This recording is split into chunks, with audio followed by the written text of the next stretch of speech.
Debuting nearly a decade ago, the History Channel and A&E Network's Pawn Stars propelled the Las Vegas-based gold and silver pawn to fame, and glorified the ins and outs of what would otherwise have been a fairly standard store. There have been plenty of copies and spin-offs, but none can compare to the original show. With over 500 episodes and 16 seasons under their belts, the guys at Gold and Silver definitely know what they're doing.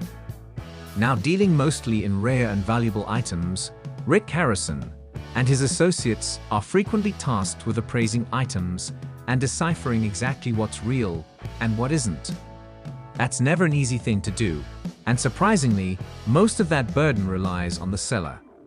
In fact, there are quite a few responsibilities placed on the seller which aren't accurately conveyed on the show.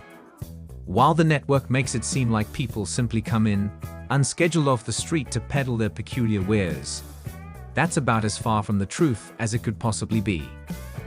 Selling things on Pawn Stars is about as complicated as it gets, and it's a very far cry from pawning things in more traditional shops. Items are often vetted, certified, and even haggled over before the cameras ever roll, which can put the seller in a bit of an odd position. With that in mind, here are 20 rules which sellers on Pawn Stars are made to follow. The Gold and Silver Pawn website has a list of rules for all prospective sellers. It isn't all that extensive, but it does come with a few interesting rules that seem to contradict what goes on with the show. Notably, the rules state that all signed items need to come with a letter or certificate of authenticity.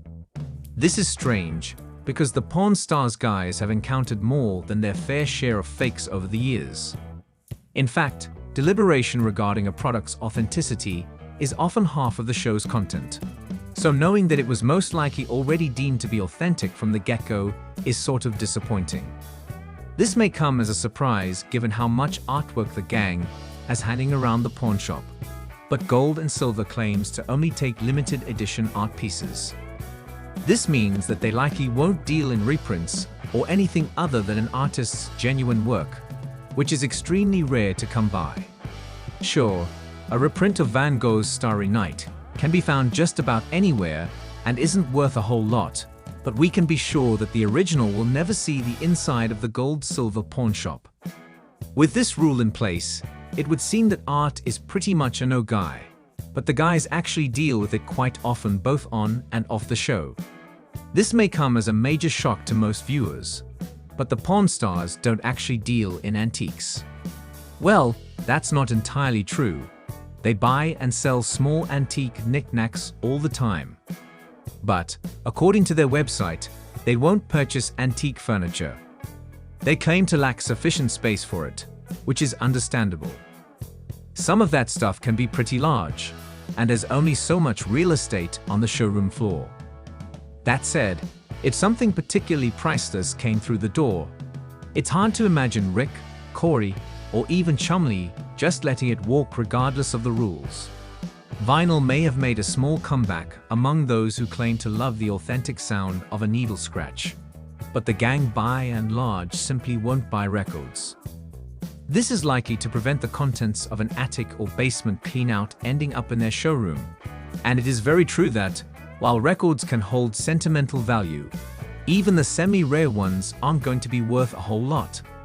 Now, if the record is signed, that's an entirely different story, but, as previously discussed, it will be on the seller to verify that the signature is authentic. This seems to be another rule that the Pawn Stars break all the time, but their website makes it clear that they don't deal with Beanie Babies or any other collectible commodities of that nature. This seems just a tad strange, as things like baseball card collections and other assortments of rare junk appear on the show fairly regularly. Again, this rule is likely in place to prevent someone from showing up at their door with hundreds of stuffed plushies in tow and dollar signs in their eyes. Whole collections are often hard to sell, and more importantly, the original owners usually tend to want way more than their prized collection is actually worth to begin with. This seems like a strange rule given how much World War II memorabilia the gang deals with. But they do explicitly outline that weapons manufactured later than 1898 cannot be sold in their store.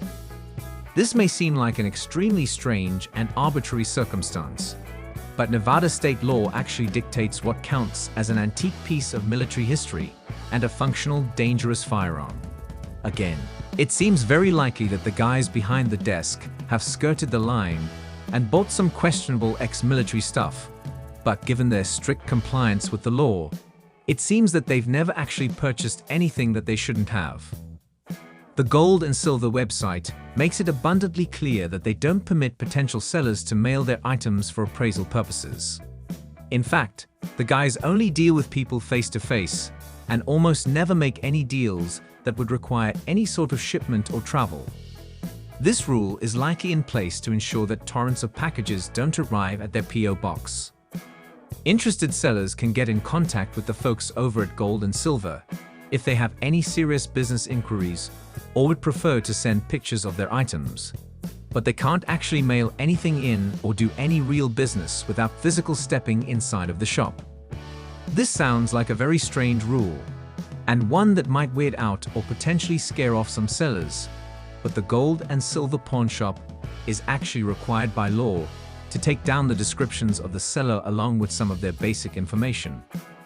This should be a familiar process to anyone who has ever had any dealing in the pawn business, though it's always just a little unnerving. They do this because, should they have unintentionally purchased fraudulent or stolen goods, they can provide the authorities with a description of the offending party. Again, this may feel like a stranger, potentially insulting process to some, but for the guys at Gold and Silver, it's business as usual. This will be a major disappointment for those looking to get their 15 minutes of fame alongside a few $100s for their business. But the average seller will never see hide nor tail of any of the guys from the show. In fact, they aren't even allowed to deal with regular customers at this point, partially because that would increase the number of bogus offers put in by people simply hoping to get a chance to meet the stars. It's doubtful that Gold and Silver actually makes much money in the pawn business anymore. They are more than likely able to cash in on tourism alone at this point. And the men who started the shop likely haven't dealt with any buying or selling in quite some time. This is pretty standard practices for most pawn brokers, and anyone familiar with the industry wouldn't second-guess this rule. But at Gold and Silver, the seller always has to make the first offer when haggling. Audience members will notice that Rick always asks someone how much they're looking to get for their specific item and never initially suggests a price. This is because they don't want to ruin a purchase by suggesting an inappropriate number and giving clients delusions of grandeur. Allowing the people behind the counter to make the first move is usually inappropriate in these settings, and customers should come equipped with at least a rough estimate of what they're looking to get for their stuff. Those who actually have items deemed interesting enough to make the show will quickly find out that the filming process is a lot less genuine than they make it out to be. Once an item's history is explained and it has been properly appraised, the two parties will always spend at least some time haggling. Unfortunately, this is almost always a total farce, as the price is usually worked out way ahead of time. This is often fairly easy to suss out, as those selling items aren't particularly good actors and can't make the situation seem real.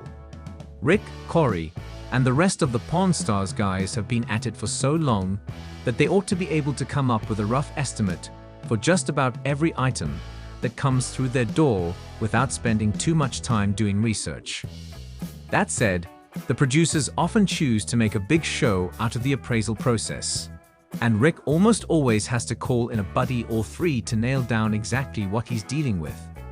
In reality, the guys at Gold and Silver will never appraise an item. The simple truth here is that, if a seller doesn't know what something is worth, the pawn shop would prefer to exploit that rather than give them a fair estimate. There have been countless Las Vegas visitors hoping to poke their heads into the Gold and Silver pawn shop and inadvertently make a cameo in the latest episode. The truth is, even those who have something to sell almost certainly won't make it onto an episode of Pawn Stars. This is because items slated for the show are scheduled weeks or months in advance by the producers, and all of the items are evaluated beforehand. What's more, they actually film the show in a separate room, so passers-by have virtually no chance of making it onto the show, even as an extra. Bit of shame, but that's show business.